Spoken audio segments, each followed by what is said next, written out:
setiamu yang kurasakan lebih tinggi dari langit biru. Kebaikanmu yang telah kau nyatakan lebih dalam dari lautan. Berkat-Mu yang telah ku terima sempat membuatku terpesona. Apa yang tak pernah kupikirkan, itu yang kau sediakan bagiku. Siapakah aku ini Tuhan? Jadi biji mata-Mu. Dengan apa kan ku balas Tuhan selain puji dan sembahkan. Shalom, selamat pagi Bapak Ibu Saudara-saudariku yang terkasih dimanapun berada. Kita kembali akan mendengarkan siraman rohani pada hari ini Kamis 12 September 2024. Marilah kita berdoa. Ya Allah Bapa di sorga, Allah yang maha pengasih, kami sujud menyembah dan memuji nama-Mu. Allah yang memberkati kehidupan kami, sumber segala karunia yang melimpah dalam hidup kami. Terpujilah Tuhan atas hari ini. Kami akan mendengarkan firman-Mu, sehingga itu menjadi pedoman dalam setiap perbuatan kami. Berkatilah hati kami dan pikiran kami oleh Roh Kudus-Mu, supaya firman-Mu benar-benar kami terima dan kami lakukan dalam hidup kami sehari-hari. Di dalam nama Yesus kami berdoa. Amin. Firman Tuhan bagi kita tertulis dalam kitab Kejadian pasal 41 ayat 52. Demikianlah firman-Nya. Dan kepada anaknya yang kedua diberinya nama Efraim, sebab katanya, Allah membuat aku mendapat anak dalam negeri kesengsaraanku. Demikianlah firman Tuhan. Bapak Ibu Saudara-saudari yang terkasih, kita pasti pernah mendengar pepatah bahasa Indonesia berkata, berakit-rakit ke hulu, berenang-renang ke tepian. Bersakit-sakit dahulu, bersenang-senang kemudian.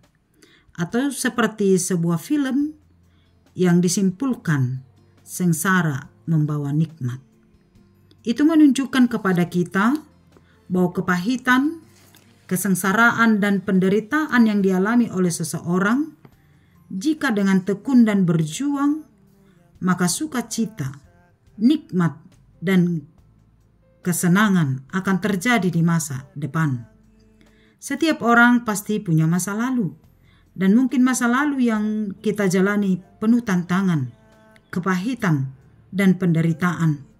Tapi karena usaha, kerja keras, dan ketekunan di dalam doa, maka tidak jarang orang yang demikian akan mengalami kesuksesan dan kejayaan di masa yang akan datang. Seperti sebuah kesaksian dari seorang ibu yang telah ditinggalkan suaminya dan meninggal dalam usia yang masih muda. Meninggalkan 3 orang anak yang harus dihidupi. Suami bukanlah orang yang mapan. Tidak meninggalkan warisan, bahkan gaji pensiun.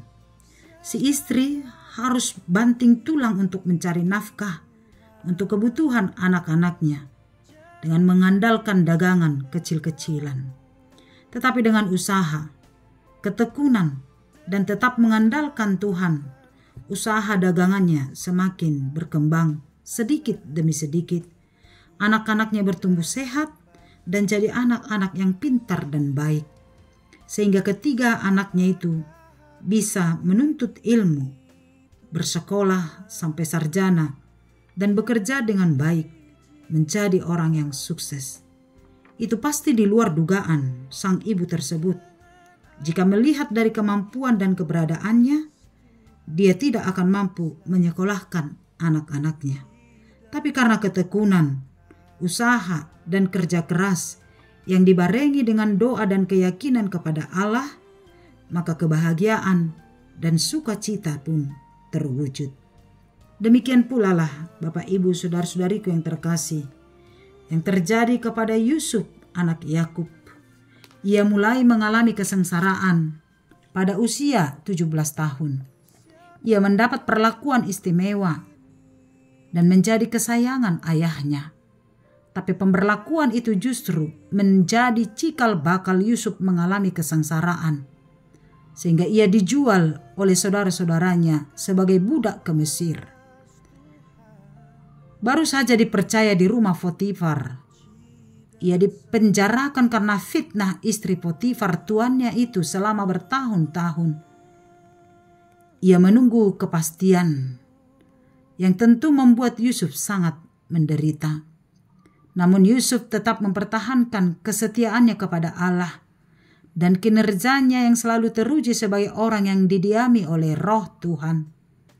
Pada usia 30 tahun, setelah 13 tahun dalam kesengsaraan, Tuhan menjadikan Yusuf menjadi penguasa atas tanah Mesir berdasarkan delegasi dan pelantikan secara langsung oleh Raja Firaun.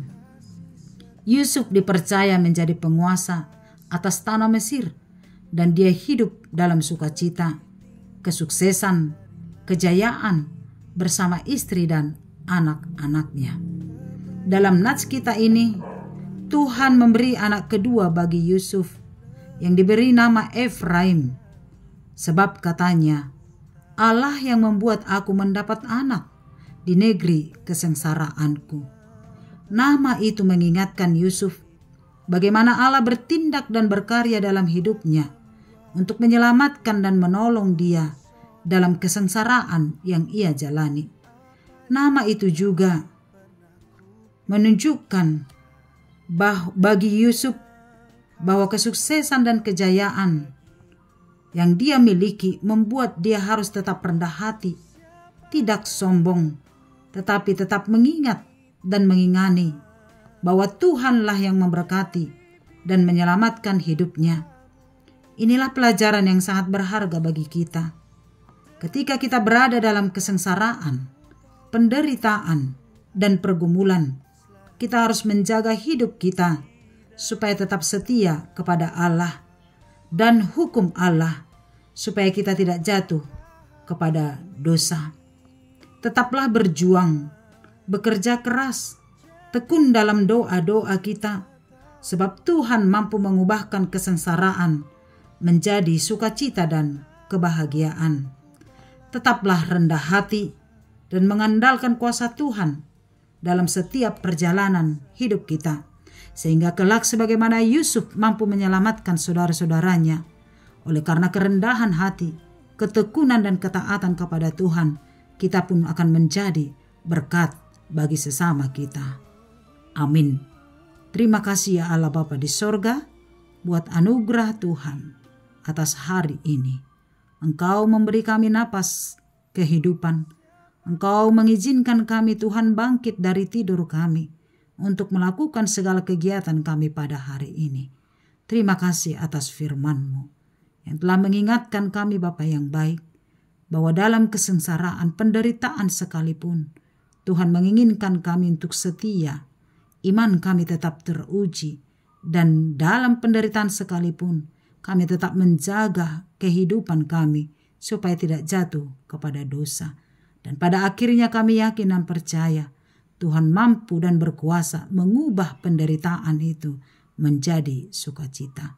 Berkatilah kami juga supaya kami tetap berjuang, bekerja keras, keluar dari penderitaan-penderitaan dengan mengandalkan kuasa Tuhan. Jangan biarkan iman kami surut oleh karena penderitaan, pergumulan yang kami hadapi.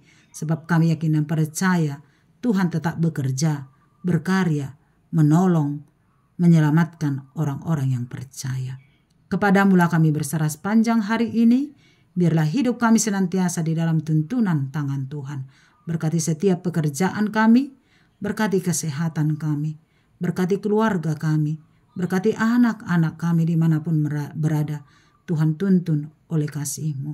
Kepadamu kami berserah, sebab hidup kami adalah milik Tuhan. Sehingga apa yang kami lakukan hari ini berkenanlah bagimu. Kami berdoa untuk saudara-saudara kami, keluarga kami yang mungkin sedang mengalami sakit penyakit, yang di rumah ataupun yang di rumah sakit. Kami memohon belas kasih-Mu. Biar tangan Tuhan memberi kesembuhan, memberikan sukacita. Bagi orang-orang yang mengalami pergumulan, Tuhan beri pengharapan bahwa tangan Tuhan senantiasa menolong dan memberkati. Terima kasih Bapa di sorga, kepadamu-lah kami berserah sepanjang hari-hari kami. Biar Tuhan dipermuliakan melalui setiap kehidupan kami. Ampunilah kami dari dosa-dosa kami, sehingga hidup kami layak bagimu. Di dalam nama Yesus kami berdoa. Amin. Anugerah Tuhan kita Yesus Kristus, kasih setia Allah Bapa, dan persekutuan dari Roh Kudus menyertai kamu sekalian. Amin. Selamat pagi, selamat beraktivitas. Tuhan Yesus memberkati. Shalom. Dengan apa kan ku balas Tuhan selain puji dan sembah?